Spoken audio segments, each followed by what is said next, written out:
Olá, eu sou o Rui Miguel Tovar, estou no 00.pt para o Destino Saudade.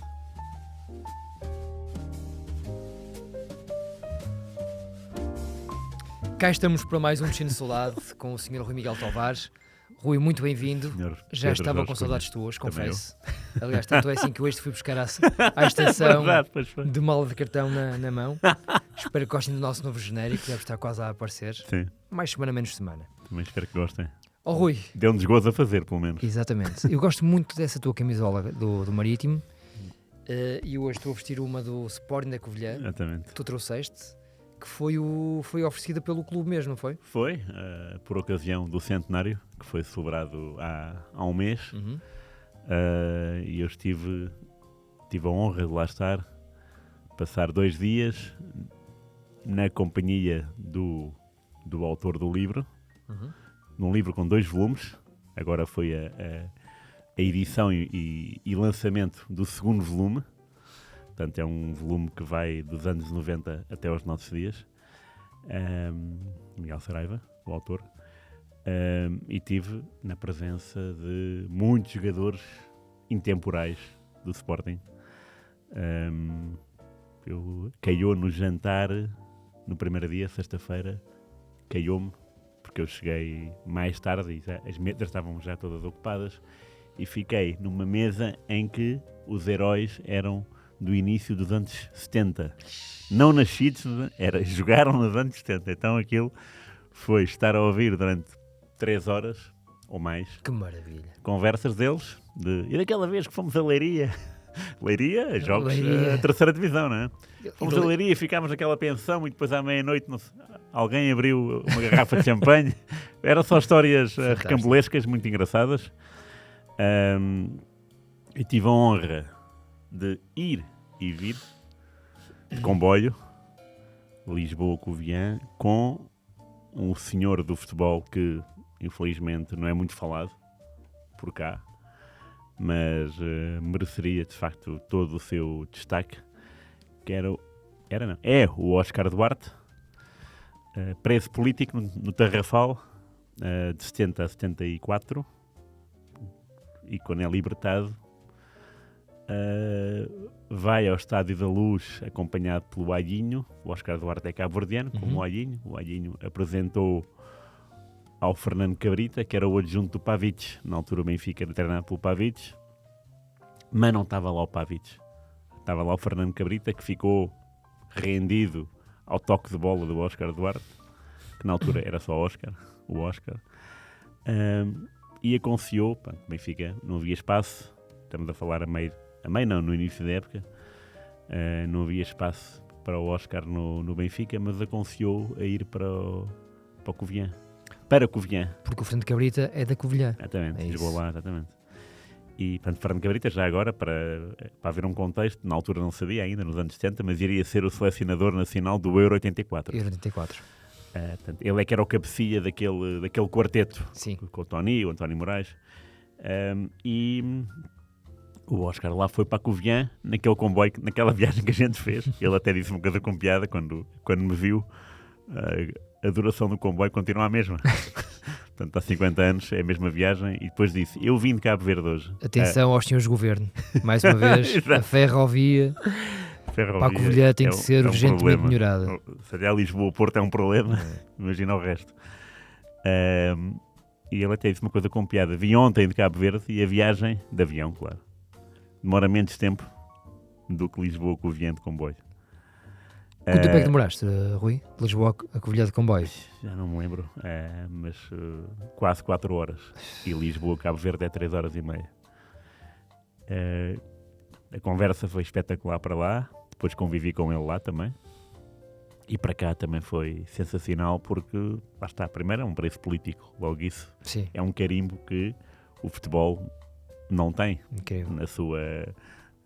em 1000 jogadores haverá meio que foi preço político, né? Portanto, o Óscar viveu uma vida cheia de peripécias. Ele contou umas peripécias, eram na prisão, uma coisa que não tem explicação, infelizmente. E depois foi para o Sporting, subiu divisão da terceira para a segunda, e ao fim de 3 épocas, se não me engano, conseguiu chegar a clubes como Estoril, Porto, com o Pedroto, Boa Vista, e depois ainda teve em uma série de clubes, como o Atlético da Tapadinha, teve em Évora, no Lusitano. Estava agora aqui a abrir a ficha dele precisamente porque lembrava-me dele no Porto, apesar de não ter jogado muito. Não jogou muito. Na época 78-79. Ainda foi campeão nacional. Foi campeão nacional, foi, isso. Foi. Portanto, ele na Covilhã e no Sporting da Covilhã jogou de 73 a 76, Rui. Exatamente, 73, sim. Depois passa pelo Estoril, 2 anos, sim. Vai ao Porto, Futebol Clube Porto. Estoril convive com o Fernando Santos, joga com o Fernando Santos, José Torres. Muito giro. Portanto, ele tem tudo. A quantidade, deve ser um excelente entrevistado, tem. o Oscar. Tem muitas histórias. O Porto, quando ele chegou ao Porto, o Oliveira, solteiro na altura, convidou a ficar na casa dele, para não ficar medo. numa... António Oliveira, solteiro, medo. Para não ficar numa pensão, convidou-o a ficar lá, e o Oscar ainda hoje é eternamente grato por isso, por essa atitude de camaradagem. Para quem não o conhecia, foi um bom passaporte para o convívio. Claro. E estamos a falar do Porto, já de Oliveira, Gomes. E depois no Boa Vista conviveu com Moinhos, Folha, portanto... Este plantel do Porto é muito engraçado. É muito. Sim. Muito engraçado. Já tinha lá o nosso amigo Gabriel, sim, por claro, exemplo. Nosso amigo Gabriel. O Rodolfo, Jean Pacheco, não é? Freitas, Mursa, Simões, Rodolfo Reis, Quinito, não o Quinas, mas o Quinito mais jovem. António Oliveira, o Oscar, Otávio Machado, já com 30 anos, o Frasquinho, nosso Frasquinho, o José Alberto Costa, Fernando Gomes, o Duda e um jogador que por acaso, que o meu pai, quando fala dele, fala de uma forma muito elogiosa, que é o Paco Gonzalez. O paraguaio, sim, do Belenenses, sim. Que no Belenenses era um gênio, que depois não conseguiu no Porto. Cá não deu nada. Mas o meu pai diz que ele jogava muito. Portanto, o meu pai, sabes que é a minha fonte mais credível em tudo o que diz respeito a futebol e à vida, mas... E há dias estive com o Patrick Carvalho, Moraes, sim. Moraes Carvalho, exatamente, presidente do Belenenses, da Liga 2, e quando lhe perguntei uma referência, durante o programa da RTP3, a grandiosa enciclopédia do Ludopédio, perguntámos pela referência futebolística, Paco Gonzalez. A sério? Yeah. Isto não estava combinado? Nada. Mesmo. E eu estive aqui à procura. Quem é que me disse bem dele? Não vi esse. Foi o Patrick. Mas o meu pai não estava muito enganado, então. Jogava mesmo muito. Muito. E o Oscar conta-me imensas histórias. Uma delas é curiosa. O Jean Pacheco, não sei se veio nesse ano para o Porto, mas há uma história curiosa com o Rodolfo, porque o Rodolfo, como tinha mais anos de casa, não é? Uhum. Ali num dos primeiros treinos da pré-época, o Jean Pacheco entrou de uma forma como se fosse jogo, não é? E o Rodolfo ameaçou, e o Oscar disse: antes de bater nele, vais ter que bater em mim. Muito bom. Muito bom. para meter o Rodolfo, que era o capitão, em ordem, na ordem. Aquilo era a sério, pá. Era sério. Mas isto para falar da aventura no Covilhã, imensos jogadores, uns conhecidos, outros que eu desconhecia, claro, mas que tive o imenso prazer de estar com eles. Por exemplo, aquele que eu conhecia e que vamos falar daqui um bocadinho dele, João Peixe. Avançado português que representou não sei quantos clubes, pá, 20 e tal. Confirmei este domingo, porque estive em Pedras Rubras, noutro evento, e estive com muitos amigos meus da escola secundária de Moreira da Maia, que é lá em Pedras Rubras, e falou-se sobre o João Peixe, que continua a viver lá, e tem um gabinete de fisioterapia em Pedras Rubras. Sim, portanto, continua por lá. Quando falamos há umas semanas eu estava na dúvida. Verdade, mantém-se. Mas mantém-se por lá. E ele jogou no Sporting. No Sporting da Covilhã. Também estava nesse jantar. Sim, só histórias também. Sim, muito engraçado. Um personagem. Ruizinho, e nós hoje fomos à Serra, mas o que queremos mesmo é chegar à Suécia, não é? Também. Sim, pode ser. Porque hoje, quinta-feira, 6 de julho, vai haver um importante Portugal-Itália de Europeu Sub-19, mas nós o que queremos falar é sobre a tua experiência como jornalista, enviado especial, em 99, sim, ao europeu, que na altura era de sub-18. Sub-18, é verdade. Precisamente também estiveste no Portugal-Itália. Foi. Na final. Foi a final. Exatamente. Ganha por Portugal por 1-0. 1-0, sim. Gol do João Paulo, que depois até teve aí no Passos Ferreira, no Varzim, no Boa Vista, não é? Tenho ideia desses clubes. Colabora hoje em dia com o sindicato de jogadores profissionais. Ok. O João Paulo. Muito bem. Foi o gol dele a passe do Pepa. Do Pepa? Do Pepa. Do Pepa. O Pepa. O Pepa. E era uma seleção interessante, que bem vistas as coisas, depois em matéria de subir para a equipa A, não deu assim tantos jogadores. Lembro-me que na baliza estava o Pedro Albergaria, talvez tenha feito a melhor exibição que vi algum guarda-redes fazer ao vivo, num Portugal-França, que foi o jogo anterior, porque não havia meias finais. Os vencedores do grupo iam para a final. E portanto, Portugal eram 4 jogos, não é? Sim. 3 jogos na fase de grupos e depois a final. Exatamente, sim. O nosso grupo era Suécia, anfitriã, Grécia e França. França era o último jogo, bastava um empate, se não me engano, bastava-nos um empate. Ganhámos 1-0, gol de João Pedro, que não era habitual titular, um lateral esquerdo, marcou, mas antes desse golo, e depois, o Pedro Albergaria fez, não sei, aí 7 defesas, assim, vistas no estádio, miraculosas. Se calhar se fosse um jogo televisivo, se calhar algumas bolas foram mais ou menos à figura, não sei, mas do estádio pareceu ser uma exibição que superou o impossível. Depois na direita Pedro Costa, que era um lateral muito baixinho, que jogou... Baixinho e todo assim, vivaço. Sim, largo, também, largo. Entroncado. Boa Vista e chegou depois a jogar Braga, no Boa Vista. Né? Tu estás a falar, eu estou a abrir a ficha deles e no 0-0, porque de facto é uma equipa... não tenho grandes memórias sobre este torneio, sinceramente. Sim. Mas quando tu disseste tinhas ido lá, olha, vamos explorar esta rapaziada, ver o que é feito delas. Claro. Já agora, o Pedro Albergaria, hoje em dia, diretor desportivo do Gil Vicente. Sim. E esteve no Vizela, não foi antes? Esteve no Vizela antes. Lembro-me dele. Foi meu adversário muitas vezes nas camadas jovens. Sério? Porque ele era um bocadinho a referência de Boa Vista do seu ano. Aliás, Boa Vista foi campeão júnior desse ano. Como o Albergaria. Pedro Costa. Exatamente. E Ricardo Costa. Pedro Costa e Ricardo Também Costa. era um central dessa equipa do Fez dupla Oliveira com o Tonel. E com o Vasco Faísca. Eram 3? Eram 3 centrais. Grande mista, já. 3 centrais. E lateral esquerdo Mota, do Benfica, que foi o único jogador que marcou nesse europeu um golo ao Pedro Albergaria. Portanto, foi um autogol. Autogol. Carlos Mota. Carlos Mota, sim. Portanto, lá está, é dos jogadores desta equipa que eu menos... Não. Esse foi o português menos inspirado durante o torneio. Notava-se que esteve uns furos abaixo do restante plantel.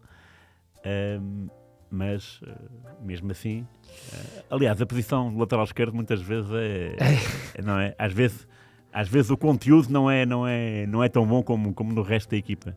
E aí foi... E a carreira dele, de facto, Ruizinho, já agora, não sei se tens alguma ideia do que ele fez como sénior. Já vi, mas já esqueci também. Portanto, em 99 ele estava ainda nos júniores do Benfica. Sim. Depois faz a transição para a equipa B. Vai um ano ao Dinamo de Dresden, na Alemanha. Boa. Vem para Portugal e joga depois Felgueiras e 2 anos no Portimonense. Portanto, aqui ainda no futebol profissional. E a partir daqui, a partir de 2006, desaparece completamente no Algarve. Imortal, Quarteirense, Juventude de Évora, Operário da Lagoa e Quarteira, que é diferente de Quarteirense. Até 2020. Acaba a jogar em 2020. Portanto, faz mesmo uma carreira muito discreta. Sim, foi assim notava-se que esse europeu, não sei como é que era, não sei como é que ele era a jogar, como é que ele se foi convocado, méritos seria. Mas naquele europeu não teve ao nível dos companheiros. Depois lembro no meio campo. Notavas que era um bocadinho o L mais fraco. Sim, desde o primeiro jogo. Depois no segundo acentuou-se. Não com o autogol, porque o primeiro jogo foi 0-0 com a Grécia. O avançado da Grécia era o Caristeias. Eu não sabia, não é? Só agora quando vou ver as fichas... Podias ter resolvido a situação logo ali, Rui. Pois podia. No To The Lorien. Claro. No To The Lorien. É verdade. O segundo jogo foi 3-1 à Suécia, numa cidade chamada Motala, isso eu lembro-me. E o autogol o golo da Suécia foi do Mota. O terceiro jogo foi 1-0 à França. A França tinha guarda-redes que era o Frey, o Sebastián Frey. Fiorentina, não é? Depois mais tarde. Acho que sim. E pronto, e depois foi a final. A final não foi jogada pelo capitão Cândido Costa. Cândido Costa viu 2 amarelos na fase de grupos, ficou automaticamente afastado da final. Era o capitão e era um dos animadores de grupo, sem dúvida. Portanto, aquilo que ele é hoje. Sem qualquer surpresa, já era, mas era com anos de luz. Porque nós, jornalistas, íamos todos os dias ao hotel da seleção. Tinham acesso mais ou menos... Era no hall do hotel. Facilitado. Sim. No hall do hotel, atenção. Havia 2 hotéis, da minha memória, isso foi há 25 anos quase. 2 hotéis da UEFA e estavam lá as 8 seleções. Ok. Tanto que quando a Itália elimina a Espanha, para chegar à final com Portugal, os jogadores italianos fazem um corredor humano para os espanhóis. Um corredor humano no mau sentido. Bem, aliás, não há corredor humano no mau sentido, acho eu. E acho que deu ali uma barraca. Barraca das grandes. Tenho a ideia que foi o último jogo, Itália e Espanha, e portanto a Itália, ao empatar ou ao ganhar, ao qualificar-se, eliminou a Espanha. E depois do jogo devem ter chegado primeiro ao hotel e fizeram a chamada esperinha. Esperinha. Portanto, nós tínhamos um acesso no hall do hotel, os jogadores estavam lá quase sempre. Os mais afoitos, sem dúvida, Cândido Costa, Pedro Albergaria, Vasco Faísca. Que me lembro, eram esses assim os 3 mais faladores. Recordas-te alguma brincadeira do Cândido em particular? Não, isso não me lembro. Eu trabalhei com ele na Média Capital durante 2 anos, talvez. 2 anos. E ele, portanto, ia lá fazer comentários, normalmente pós-jogos, mas várias vezes por semana. Aparecia-me, quando entrava na nossa redação, a nossa reação imediata era sempre a mesma. Sentávamos todos, o Cândido ficava de pé a falar sobre aquilo que queria e contava ali em meia hora 4, 5, 6 histórias. Claro. Era um espetáculo. Sim, ele transforma uma Mas o que eu gosto dele, primeiro, é boa gente. Coração incrível. Sim. Muito humilde, muito acessível, e percebes que é um tipo que está ali e se for preciso ajudar-te, ele vai-te ajudar. É verdade. Claramente. E já se notava muito brincalhão. Já se notava que era muito acessível, portanto podíamos perguntar-lhe tudo o que quiséssemos, que não havia fantasmas na cabeça dele, o que é bom, sobretudo porque era capitão do Benfica. Depois, nesse meio campo, havia Filipe Teixeira, que ainda fez uma carreira interessante em França. Quase sempre em França, não é? O Filipe Teixeira, sim. Havia também um Semedo, Carlos Ernesto. Semedo. Um Ernesto, que era do Boa Vista também, outro jogador do Boa Vista, campeão nacional desse ano, de júniores, claro. Isto é engraçado, de facto. Este Carlos Semedo, Rui. Carlos Semedo, sim. Jogou para os Estados Unidos, não foi? Exatamente. New England Revolution. Exatamente. Eu tenho a ideia que depois do europeu ele conseguiu essa proeza. Em 99, o Carlos Semedo... Porque eu vi Semedo, exatamente, era o Vitória Futebol Clube. E eu, quando vi Semedo, estava a pensar no avançado, o magrinho. Lembras-te? Aquele baixinho que chegou depois de Estrela Amadora, o avançado. Está bem, ok. Não era um amigo do Ronaldo. Sim, percebo. E depois abri aqui a ficha dele e comecei a ver, eu não conheço este Semedo. E ele passou do Vitória de Setúbal para o Campo Maiorense, presumo que na primeira divisão ainda, mas só jogou uma vez. E depois faz toda a carreira nos Estados Unidos. Eram muito novos, não é? Sub-18, estás a ver? New England Revolution, Syracuse, Rochester, New York, e terá acabado em 2007 novamente no Syracuse. Portanto, mais uma carreira completamente... Sim. Esta geração teve aqui muitos jogadores que não... Sim. É por isso que eu digo que é um título europeu do Sub-18 que não é valorizado, porque primeiro questiono se os jogos passaram na televisão. Afinal passou, mas os outros jogos duvido. Não tenho mesmo. Há jogos em que eu te digo claramente, olha, vi assim, claro. Não me lembro. Pois. Não me lembro. Mas afinal deu, porque a RTP, quando percebeu que Portugal ia à final, fez tudo para ir e para dar o jogo em direto, e isso deu. Agora, o jogo com a França, por exemplo, não deu, e o Pedro Albergaria cai no esquecimento por isso, porque se passasse o jogo agora, meu amigo, aquilo foi uma exibição de compêndio. Juntou todos os guarda-redes que eu vi. Casillas, Bento, Mesares, tudo num dia de matar. Na esquerda, Duda. Espetacular. Já na altura... Desculpa lá interromper-te, Rui. Sim. O próprio Ernesto, eu lembro-me bem dele também por ter sido meu adversário nas chamadas jovens, mas abri agora a ficha dele também. Pois. Epá. Acabou na Suécia. Ah, foi? Curiosamente. Olha, engraçado, não sabia. Jogou 4 anos na Suécia. Sirius, Enkopings e Procyon, portanto equipas secundaríssimas. Claro. Em Portugal, depois de Boa Vista, vai ao Lessa 1 ano, Gondomar, Salgueiros, depois 3 anos de Gondomar, Olhanense e desaparece. Pois. 3 anos na Grécia, Chipre, Indonésia, Jacarta, meu Deus. E depois os 4 anos na Suécia. Mais um jogador que também não teve. Tantos campeões da Europa que não tiveram... Sim, sucesso nenhum, não é? Nem na primeira divisão. Exatamente. Ou seja, se fizermos o total de jogos na primeira divisão, vai dar um número muito reduzido. Baixo, muito baixo. E pronto, e a sorte é haver um Tonel e um Ricardo Costa, não é? É isso. Que se afirmaram. Estavas a falar já do Duda? O Duda, pronto, já se notava que era um jogador, assim, era do Vitória Sport Clube, mas já estava a caminho de Espanha. O Duda foi uma figura do Sevilha, sobretudo como marcador de livros diretos. Houve uma altura que ele era o terceiro jogador com mais golos de livros diretos em Espanha. E não era numa época, era nos últimos 20 anos. Era Roberto Carlos, Ronaldinho e ele. Pronto, depois, entretanto, apareceu o Messi e o Cristiano Ronaldo e, obviamente, o Duda desapareceu desse top 3. Mas houve uma altura em que estava lá. Quando é que ele foi em 99, 2000? Já não me lembro. Queres adivinhar?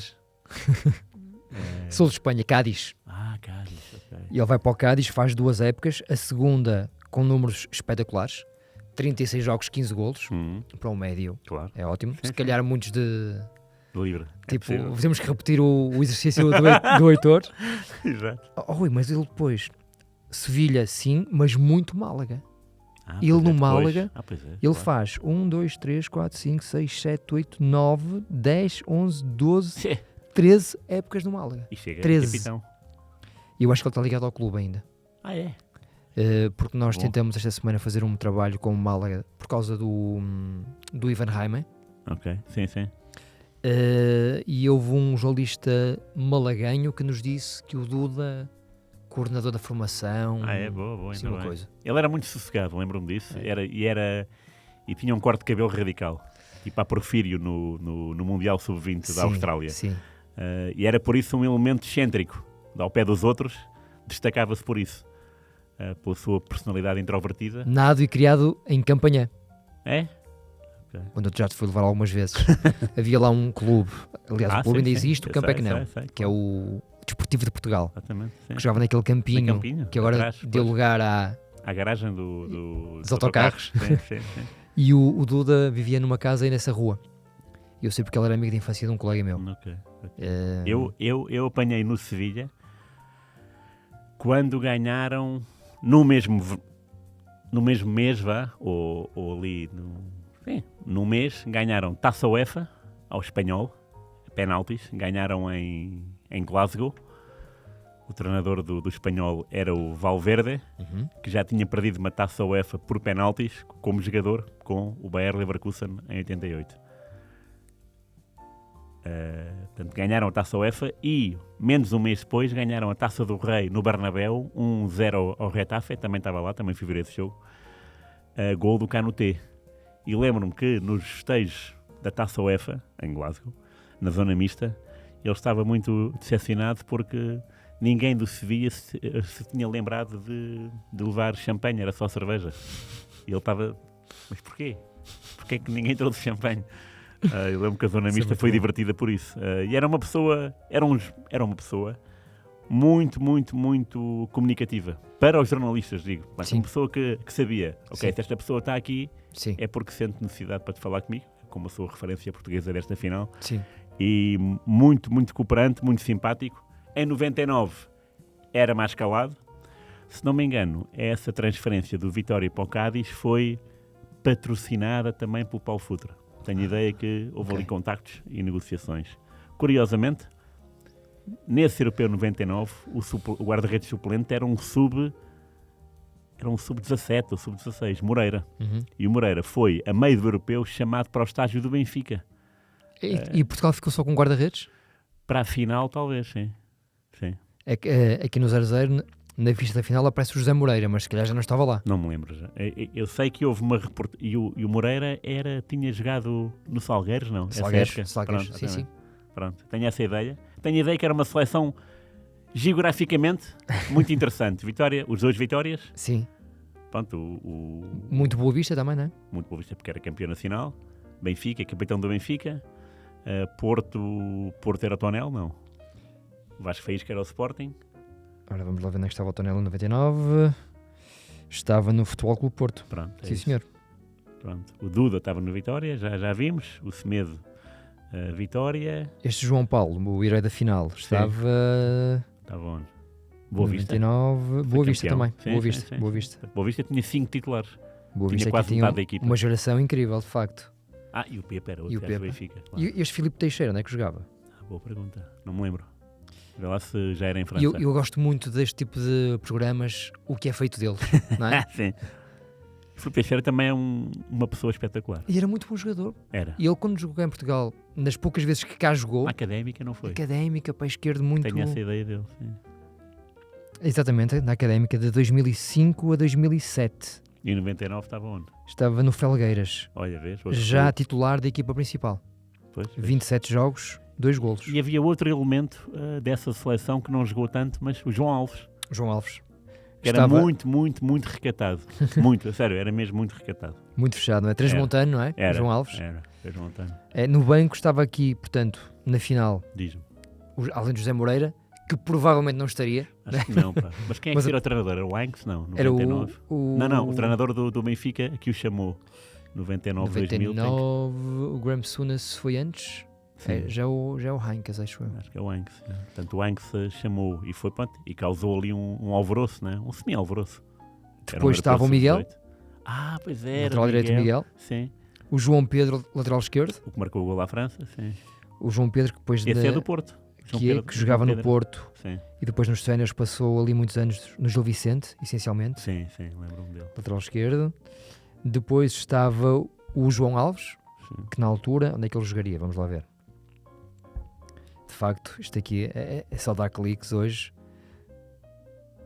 99, estava nos Chaves, já jogava na equipa principal. Felgueiras, Chaves, os dois Vitórias, Salgueiros.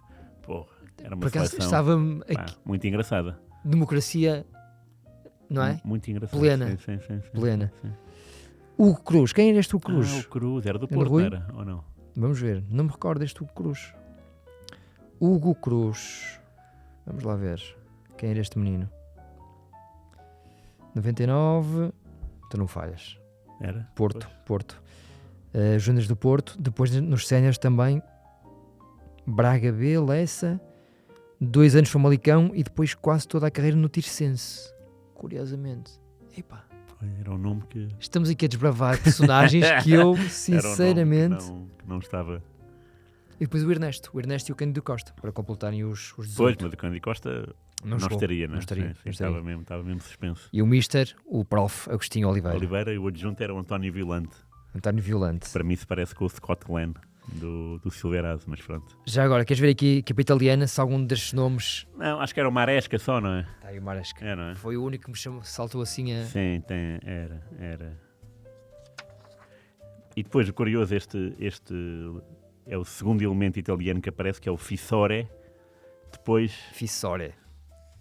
O Vasco Faísca apanhou em Itália da mesma equipa. No Vicenza? Não me lembro, deixa eu ver. Deixa eu ver qual foi a equipa que ele apanhou. É possível, sim. No Vicenza. Apanhou. Pronto, e claro. E falavam muitas vezes desta final. Porque repara, são miúdos com 17, 18 anos que calhava. Estar numa final é uma situação pouco comum. Claro. Mas estamos a falar de um europeu. Sim, estamos a falar de uma competição que é, para mim, de longe, aquela que Portugal tem mais sucesso. Ganhámos 4 títulos, esse foi o terceiro título. O primeiro foi em 61. O mais importante porque teve nas bancadas Rui Miguel Tovar, não é? De longe. E outros elementos da imprensa portuguesa. Foi a Bola, o Record, o Jogo, a Lusa, JN, se não me engano. talvez. O jogo? O 0-0 só apareceu 4 anos depois. Pois, não. Ainda num formato muito não precoce. Dava, muito... Não dava. Olha, na Suécia, lembro-me agora, fiz uma reportagem com o... Uma reportagem. Apanhei lá no hotel, o Farnerud. Aí, o Pontus Farnerud. Sim, mas que na altura jogava no Mónaco com o Costinha. Portanto, daí... estava a anos de luz do Sporting. O Farnerud e pronto. E lembro-me de ser daquelas coisas... Tenho 2 perguntas para ti. Primeiro, desta equipa toda portuguesa, destes nomes todos que falamos, na altura qual foi aquilo que mais te impressionou? E a segunda questão, ser enviado especial a um torneio destes em 99 era muito diferente do que é hoje em dia. Tu que é que te recordas assim mais de tropelias, dificuldades? 2 questões, para tu brilhares agora. Primeira questão, o jogador que eu mais senti, lembram do Duda, por ser bastante prático na abordagem do meio campo até à baliza. O Filipe Teixeira também era assim. Ficou, claro, o Pedro Albergaria na retina por via daquela exibição monumental, de que não há imagem, saliento. E depois, sobre as diferenças, houve dois fatores que pesaram nesta... Houve 3 muito fortes. Primeiro, nunca tinha sido enviado especial a lado nenhum. Portanto, foi a primeira vez, tinha 4 anos de recorde e foi uma sensação única porque sabia lá o que era estar assim ao abandono, digamos, com as peripécias informáticas que são o nosso dia-a-dia, não é? Ficha não cabe, depois não sei o quê, depois não envia o texto. Como é que enviavas os textos na altura? Já era por internet? Sim, mas não me lembro. Sei que era por internet, mas não sei qual era o sistema. Sei que era uma coisa... Eu em 2001, Rui, desculpa interromper-te, 2001, foi a minha primeira viagem ao estrangeiro como jornalista, Real Madrid-Porto, e eu recordo-me que era por infravermelhos. Portanto, havia infravermelhos no telemóvel e no computador. E eu juntava... É possível. E aquilo agora, muito devagarinho e as coisas lá iam. Está-me a soar familiar. Sim. É possível, sim. Mas sempre na corda bamba, não é agora como enviar um e-mail ou quando a página não está disponível, enviamos um e-mail e está despachado, não é? Antes não. Era essa parte que hoje é tão simples, tão pouco desafiante. Claro, sim. Na altura, de facto, a preocupação quando chegávamos a um sítio era tipo, olha, como é que nós vamos... Cabo, infravermelhos... E a malta passava-se porque havia malta com menos paciência, não tinha a ver com a idade, mas pronto, a idade também às vezes também patrocinava mais nervosismo. Sim. Tinha malta que às vezes passava-se. Eu tenho situações em Portugal, em Alverca ou em Setúbal, situações de jornalistas a ficarem desesperados porque o jogo é à noite, acaba às 11 da noite. E como é que é, não é? Isto não está a enviar, como é que eu faço a minha vida? Não está a ir. O que é que eu faço?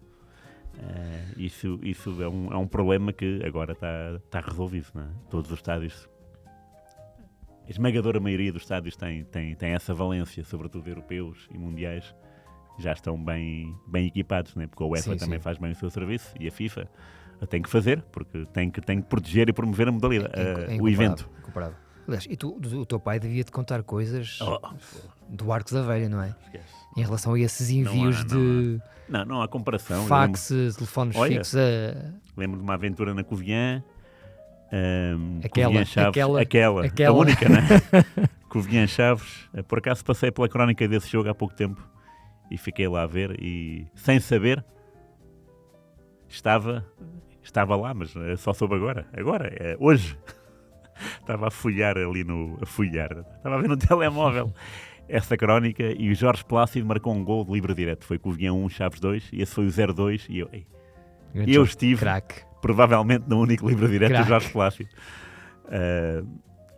Nesse dia, RTP, o meu pai foi com uma equipa da RTP, portanto foi com um realizador e com cameraman e com um produtor, imagino. Éramos 4 no carro.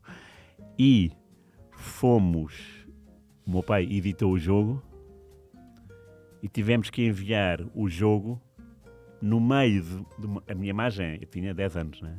Ou 9, tinha 9 anos, no meio de uma floresta, árvores, serra, não é? Havia um de uma torre, uma antena, em que se entregava a cassete, se calhar, e dava o sinal receptor para Lisboa, não sei. Portanto, era uma coisa... Absolutamente. Que eu não sei... satélite, nada, eventualmente. Era preciso ir para um sítio, entregar uma cassete, para essa cassete depois fazer ligação com Lisboa. E é por isso que esses jogos muitas vezes entravam no fim do domingo esportivo e não no início. Ponto que o Vilhena Chaves, obviamente, se calhar não ia abrir o domingo esportivo. Mas passaria no domingo esportivo. Sim. Tinha que ser, tinha que passar, não é? Sim, e então lembro-me de ser em contrarrelógio, de estarmos todos ali. E onde é que é a torre de controle? Onde é que é? No meio do nada. E em Pedras Rubras estava um miúdo com o pai na sala de jantar à espera que chegassem essas imagens. Exatamente, depois. Portanto, lembro-me dessa aventura. Já nem quer pensar o que é que seria o Mundial do México. Para fintar o trânsito, para ir a um treino, para depois ir para o hotel, gravar o som.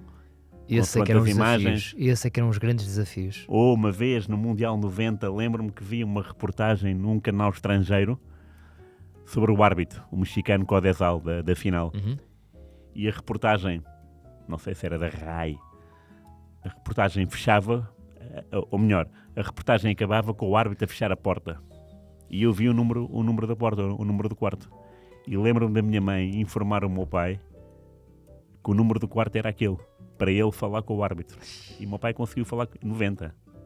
Impressionante. E o meu pai conseguiu falar com o árbitro através dessa informação transmitida pela RAI. Se não fosse isso, não havia estas... Impressionante. 90. Isto é lindo, Rui. Não foi assim há tanto tempo. Maravilhoso, não? Já éramos vivos, nós? Ruizinho, vamos avançar para o domingo esportivo. Bora. Porque hoje eu sei que vai demorar mais um bocadinho, porque é uma personagem maravilhosa e que merece o nosso tempo. Claro. E os nossos elogios. Vamos avançar então para o nosso domingo desportivo. Domingo desportivo. Rui, esta personagem nem precisa de grandes apresentações. É o Sr. António Simões, que foi campeão europeu pelo Benfica em 62 e que em 61 foi campeão da Europa de sub-18. Exatamente, sim. Não é só por isso que está cá, mas é também por isso. Também, já que estamos a falar do Euro Sub-18, a primeira competição que Portugal sobressai é essa, em 61. Foi uma competição em Portugal, no Porto e Lisboa. Portugal ganhou na final 4-0 à Polónia e os 4 golos foram de um jogador, o Serafim, que dividiu a carreira entre Benfica e Porto. O treinador dessa seleção era o Pedroto e conta o António Simões que o Serafim era um jogador físico, de posse e que comia bastante. E então, com os almoços, despachava na boa 2 bifes, né? E o Pedroto passava-se com isso. Rigor na comida, na alimentação, mas o Serafim não estava pelos ajustes. A verdade é que isso, aos 18 anos, né, comer 2 ou 3 bifes, tanto faz. Normal. Porque resulta. Ele marcou os 4 golos à Polónia. Ainda hoje, obviamente, é o único jogador português que tem 4 golos em futebol, né? Em handball e em patins haverá quem marque mais. O Serafim tem 4 golos. Nessa seleção havia o Fernando Pérez, mas a figura mais eterna, obviamente, é o António Simões, que já tinha participado no Euro do ano anterior, na Áustria. Portugal chegou à meia-final, foi eliminado e depois ainda competiu pelo 3º e 4º e chegou ao 3º lugar. O Simões estava nessa equipa já, era muito novo. Porquê? Porque o Pedroto adorava o Simões, via nele um homem com capacidades fora de série. Bela Gutmann também, por isso é que nesses 2 anos o António Simões teve 2 títulos europeus, não é para todos. Por acaso temos que ver se mais alguém tem estas proezas, que é muito raro, chegar aos 18 anos com 2 títulos de campeão europeu. Um pela seleção, estamos a falar de uma seleção que não era tida nem achada no panorama europeu de todo. Portugal não era uma força, não era nenhuma potência. E o Simões conseguiu, em 1 ano, virar uma figura incontornável e hoje, 60 anos depois, continua a ser essa figura incontornável do futebol português. Claro que há ao Eusébio, ao Figo, ao Ronaldo, mas o António Simões, em matéria de marcas, de deixar a sua marca, aos 18 anos, não há ninguém como ele. registar que esse título europeu em 61 foi no mês anterior à primeira conquista europeia do Benfica. Portanto, estamos aqui a falar do primeiro título oficial de Portugal. O que é interessante, e vamos bater outra vez naquela do Euro Sub-18 ser uma competição favorável para Portugal, porque temos 4 títulos de campeão. Em mais nenhuma competição temos esse registro, 4, e essa foi a primeira, essa abriu o caminho. É um gênio, Sr. Simões. Eu estava aqui a abrir a ficha dele para ver que idade é que ele tinha hoje em dia.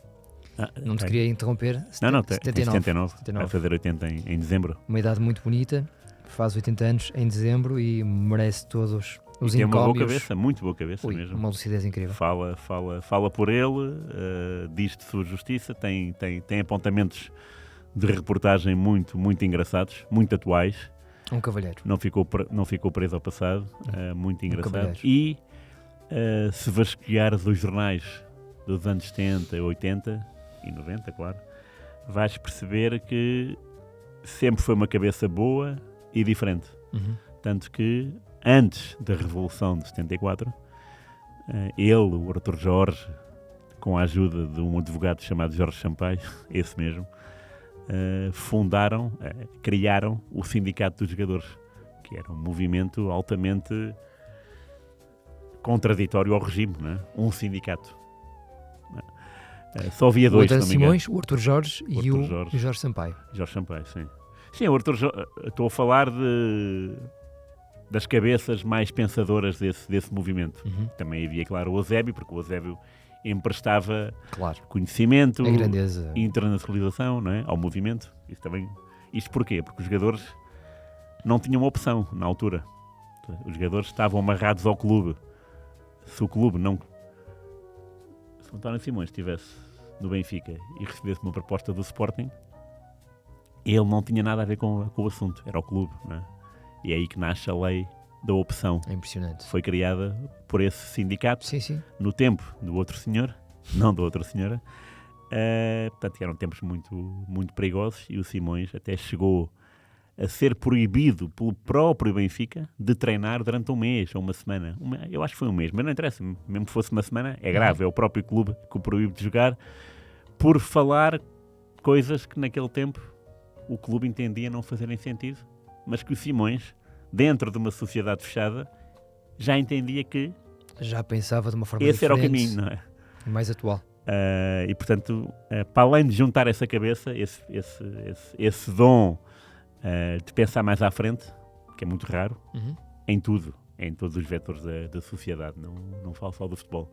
Para além disso, é um homem que está marcado na história do futebol português com esse título de campeão europeu com o Pedroto e depois, no ano seguinte, com o Gutmann. Participou nessas duas epopeias e tem um mérito imenso. Uma carreira maravilhosa e, se não te importas, revelo só publicamente aquilo que já te revelei em privado. Eu nunca estive pessoalmente com o António Simões, mas ele teve um gesto comigo há uns anos que eu nunca me esquecerei e, portanto, como já referi também aqui sobre o Sérgio Conceição, acho que estes gestos devem ser publicitados. Se calhar o António Simões não queria, mas aqui fica. Ele teve uns problemas com o Benfica há uns anos. Sim. Não sei se diretamente com o presidente da altura, mas não é relevante para isso.